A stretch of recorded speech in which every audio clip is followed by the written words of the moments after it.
Hi friends, இன்றைக்கி நம்ம சேனலில் உருளைக்கிழங்கு போண்டா எப்படி வீட்டில் செய்யணும்னு பார்க்கலாங்க. இந்த மாதிரி செஞ்சு சாப்பிட்டு பாருங்கள், ரொம்ப டேஸ்ட்டாக இருக்குது. நம்ம சேனலில் புதுசாக இருந்தால் நம்ம சேனலை சப்ஸ்கிரைப் பண்ணிக்கோங்க. இப்போ வாங்க எப்படி செய்யணும்னு பார்ப்போம். இப்போ பார்த்திங்கன்னா அடுப்பில் ஒரு பாத்திரம் வச்சுக்கலாங்க. அதில் சமையல் எண்ணெய் ஊற்றிக்குவோம்.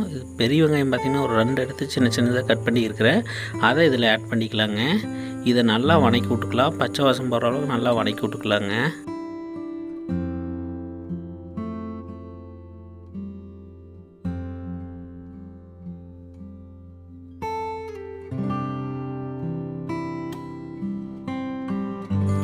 பார்த்திங்கன்னா வெங்காயம் ஓரளவுக்கு நல்லா வதங்கி வந்துடுச்சு. இந்த டைமில் பார்த்திங்கன்னா பச்சை மிளகா 2 எடுத்து சின்ன சின்ன பீஸாக கட் பண்ணியிருக்கிறேன். கருவேப்பிலை கொஞ்சங்க, கொத்தமல்லி தழை கொஞ்சம் சின்ன சின்ன பீஸாக கட் பண்ணி எடுத்து வச்சுருக்குறோம். இதை இதில் ஆட் பண்ணிவிட்டு நல்லா வதக்கி விட்டுக்கலாங்க.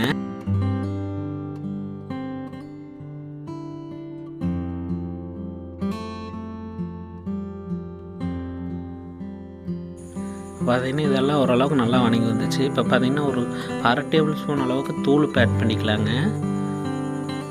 மஞ்சத்தூள் பார்த்திங்கன்னா சின்ன டேபிள் ஸ்பூனில் ஒரு 1/2 டேபிள் ஸ்பூன் அளவுக்கு மஞ்சத்தூள் ஆட் பண்ணிக்குவோம். இதை ஆட் பண்ணிவிட்டு இதையுமே நல்லா வதக்கி விட்டுறலாங்க. இந்த மசாலாலாம் வெங்காயம் பிடிக்கிற அளவுக்கு நல்லா வதக்கி விட்டுக்குவோம்.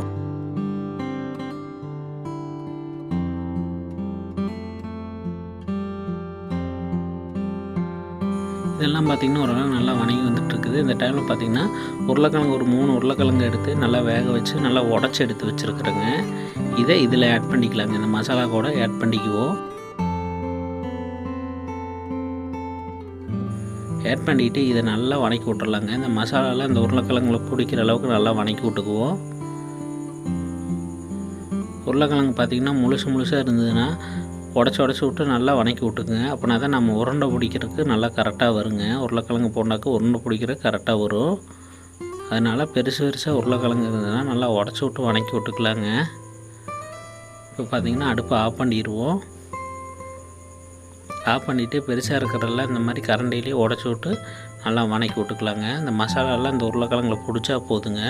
ஏன்னா நம்ம உருளைக்கிழங்கு நல்லா வேக வச்சு தான் எடுத்துருக்குறோம்.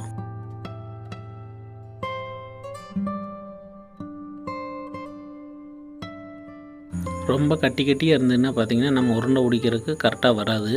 அதனால் இந்த மாதிரி உடச்சி விட்டு எடுத்துக்கலாங்க. இப்போ பார்த்திங்கன்னா உடச்சி விட்டாச்சு. இதை நல்லா ஆறட்டுங்க. அதுக்குள்ளே நம்ம மாவை கரைச்சி எடுத்துக்கலாங்க. பார்த்திங்கன்னா ஒரு பவுல் ஒன்று எடுத்துக்குவோம். அதில் பார்த்திங்கன்னா கடலை மாவு ஆட் பண்ணிக்கலாங்க. இந்த பாத்திரத்தில் பார்த்திங்கன்னா ஒரு 3 பாத்திரம் அளவுக்கு நான் கடலை மாவு எடுத்துக்கிறேங்க. அதே பாத்திரத்தில் ஒரு 3/4 கப்பு பார்த்திங்கன்னா அரிசி மாவு எடுத்துருக்கிறேன். மிளகாய்த்தூள் பார்த்திங்கன்னா ஒரு 3/4 டேபிள் ஸ்பூன் அளவுக்கு மிளகாய்த்தூள் எடுத்துக்கலாங்க. ஒரு 1 டேபிள் ஸ்பூன் அளவுக்கு தூள் இப்போ எடுத்துக்குவோம். பெருங்காயத்தூள் பார்த்திங்கன்னா ஒரு 1/2 டேபிள் ஸ்பூன் அளவுக்கு எடுத்துக்கலாங்க. அப்புறம் சோடா மாவு லைட்டாக ஆட் பண்ணிக்கங்க. ஒரு 1/4 டேபிள் ஸ்பூன் அளவு சோடா மாவு ஆட் பண்ணிக்கங்க. ஏன்னா நான் சோடா மாவு ஆட் பண்ணியிருக்கிறேன், இது வீடியோவில் வரலிங்க. நீங்கள் சோடா மாவு ஆட் பண்ணிக்கங்க. அப்படின்னா தான் நான் பார்த்திங்கன்னா உருளைக்கிழங்கு நல்லா போண்டா பார்த்திங்கன்னா நல்லா சாஃப்டாக புஷ்ஷுன்னு வருங்க. சோடா மாவு நீங்கள் ஆட் பண்ணிக்கங்க. இந்த வீடியோவில் பார்த்திங்கன்னா சோடா மாவு ஆட் பண்ணது காமிக்க முடியல. அதனால் நீங்கள் சோடா மாவு ஆட் பண்ணிவிட்டு போட்டிங்கன்னா தான் உருளைக்கிழங்கு போண்டா பார்த்திங்கன்னா நல்லா சாஃப்டாகவும் நல்லா உப்பலாகவும் வரும். மாவு கட்டி இல்லாமல் பிணைஞ்சு எடுத்துக்கலாங்க. அப்புறம் கொஞ்சமாக தண்ணி ஊற்றி இந்த மாதிரி பிணைச்சிக்குங்க. ரொம்ப தண்ணி ஊற்றி தண்ணியாட்டம் ஆயிர போகுதுங்க. அதனால் கையில் பார்த்திங்கன்னா கொஞ்சமாக தண்ணி ஊற்றி தொளிச்சு பிணைஞ்சு எடுத்துக்கலாங்க. மாவு பார்த்திங்கன்னா ரொம்ப கட்டியாகவும் இருக்கக்கூடாது, ரொம்ப தண்ணியாட்டவும் இருக்கக்கூடாது. கரெக்டான பதத்தில் இருக்கணுங்க. அப்படின்னா தான் நம்ம உருளைக்கிழங்கு உருண்டை உருட்டி மாவில் போட்டோம்னா கரெக்டாக பிடிச்சி வரும். மாவும் உருளைக்கிழங்கு போண்டாவில் நல்லா பிடிச்சி வருங்க. தண்ணியாட்டு இருந்ததுன்னு பார்த்திங்கன்னா உருளைக்கிழங்கு போண்டாவில் பிடிச்சி வராது. கட்டியாட்டு இருந்தாலும் பார்த்திங்கன்னா மாவு ரொம்ப உருளைக்கிழங்கு போண்டாவில் அதிகமாக இருக்கிற மாதிரி இருக்கும். அதனால் கரெக்டான இதுக்கு பிணைஞ்சு எடுக்கணுங்க. கொஞ்சமாக கையில் தண்ணி ஊற்றி கொஞ்சமாக பிணைச்சிக்குங்க. ஒட்டுக்காக தண்ணி ஊற்றினீங்கன்னா பார்த்திங்கன்னா தண்ணி அதிகமாக போயிருங்க. அதனால தான் கையில் கொஞ்சமாக ஊற்றி பிணைஞ்சு எடுத்துக்கலாங்க. பார்த்திங்கன்னா நம்ம இட்லி மாவு ஊற்றுற அளவுக்கு அந்த அளவுக்கு கட்டியாக இருக்கணுங்க. கையில் பார்த்திங்கன்னா உங்களுக்கே பார்த்தா தெரியும். இந்த அளவுக்கு கட்டியாக இருந்தால் தான் நம்ம உருண்டை பிடிச்சி போடுறப்போ மாவு பார்த்திங்கன்னா போண்டாவில் ஒட்டிகிட்டு இருக்கும். ரொம்ப கட்டியாட்டக்கூடாது, ரொம்ப தண்ணியாட்டவும் இருக்கக்கூடாதுங்க. கரெக்டாக இந்த பதத்துக்கு நல்லா கரைச்சி எடுத்துக்கங்க. கட்டி இல்லாமல் நல்லா கரைச்சி எடுத்துக்கலாங்க. இப்போ பார்த்திங்கன்னா அந்த உருளைக்கிழங்கு பார்த்திங்கன்னா நல்லாவே ஆறிடுச்சு. இப்போ பார்த்திங்கன்னா இதை நம்ம உருண்டை பிடிச்சி எடுத்துக்கலாங்க. உங்களுக்கு போண்டா எந்த சைஸ் வேணுமோ அந்த அளவுக்கு நீங்கள் கையில் உருண்டை பிடிச்சி எடுத்துக்கோங்க. பார்த்திங்கன்னா நான் மீடியமான அளவுக்கு நான் உருண்டை பிடிச்சி எடுத்துருக்கிறேன். உள்ளங்கையில் இந்த மாதிரி லைட்டாக அமுத்துட்டிங்கன்னா உருண்டை கரெக்டாக வந்துக்குங்க. அதுக்கு தான் முதவே உருளைக்கிழங்கு பார்த்திங்கன்னா உடச்சி விட்டு கலரணும் நம்ம. அப்படின்னா தான் நம்ம உருண்டை பிடிக்கிறதுக்கு கரெக்டாக வருங்க. உங்களுக்கு எந்த அளவுக்கு போண்டா வேணுமோ அந்த சைஸில் நீங்கள் உருண்டை பிடிச்சிக்குங்க.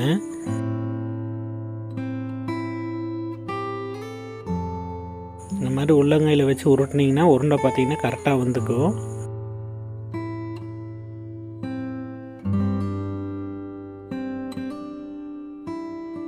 பார்த்திங்கன்னா இருக்கிற உருளைக்கிழங்கெல்லாம் பார்த்திங்கன்னா உருண்டை பிடிச்சி எடுத்தாச்சுங்க. இப்போ அடுப்பில் ஒரு பாத்திரம் வச்சுக்கலாங்க. அதில் சமையல் எண்ணெய் ஊற்றிக்குவோம். எண்ணெய் நல்லா காஞ்சதுக்கப்புறம் இந்த மாதிரி ஒரு டேபிள் ஸ்பூனில் உருண்டையை மாவில் முக்கி ஒவ்வொன்றா இந்த எண்ணெயில் ஆட் பண்ணிக்கலாங்க. கையிலையும் போடலாம். கையில் போட்டிங்கன்னா மாவு ஒட்டிக்கிட்டு இருக்கும். அதனால் ஒவ்வொரு ஸ்பூன் எடுத்து இந்த மாதிரி ஒவ்வொன்றா எடுத்து எண்ணெயில் ஆட் பண்ணிக்கலாங்க. போட்டு ஒரு 5 நிமிஷம் அப்படியே விட்டுருங்க.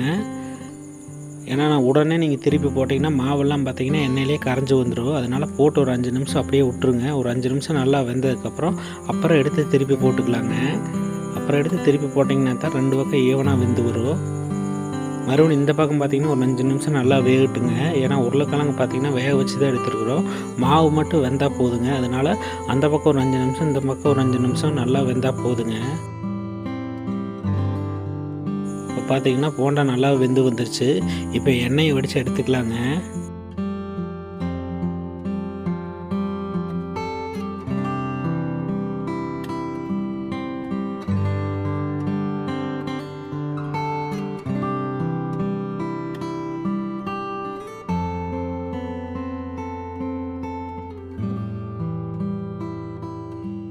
பார்த்திங்கன்னா மிச்சம் இருக்கிற உருளைக்கிழங்கையுமே இதே மாதிரி மாவில் முக்கி எண்ணெயில் போட்டுக்கலாங்க.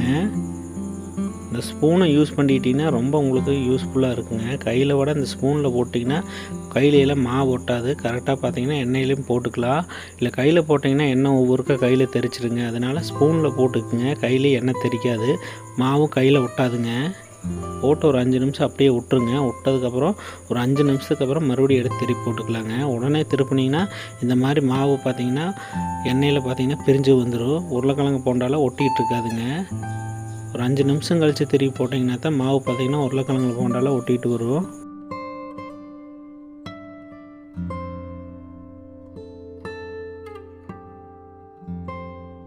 அடிக்கடி இந்த மாதிரி திருப்பி போட்டுகிட்டே இருங்க. அப்போனா தான் 2 பக்கம் ஈவனாக வேகும்.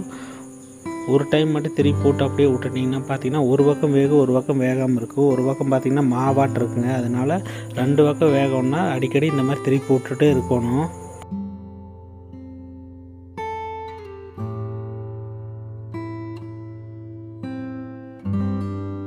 திருப்பி போட்டு ஒரு 5 நிமிஷம் அப்படியே விட்டுருங்க. நல்லா வேகட்டும்.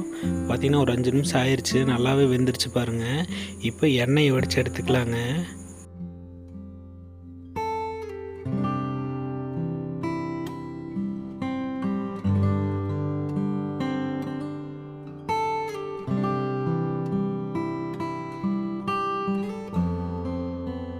இப்போ பார்த்தீங்கன்னா சுவையான உருளைக்கிழங்கு போண்டா ரெடி ஆயிடுச்சுங்க. இந்த மாதிரி செஞ்சு சாப்பிட்டு பாருங்கள். ரொம்ப டேஸ்ட்டாக இருக்கும். நம்ம வீடியோ பிடிச்சா வீடியோ லைக் பண்ணிக்கோங்க. அப்படியே நம்ம சேனலில் புதுசாக இருந்தால் நம்ம சேனலை சப்ஸ்கிரைப் பண்ணிக்கோங்க.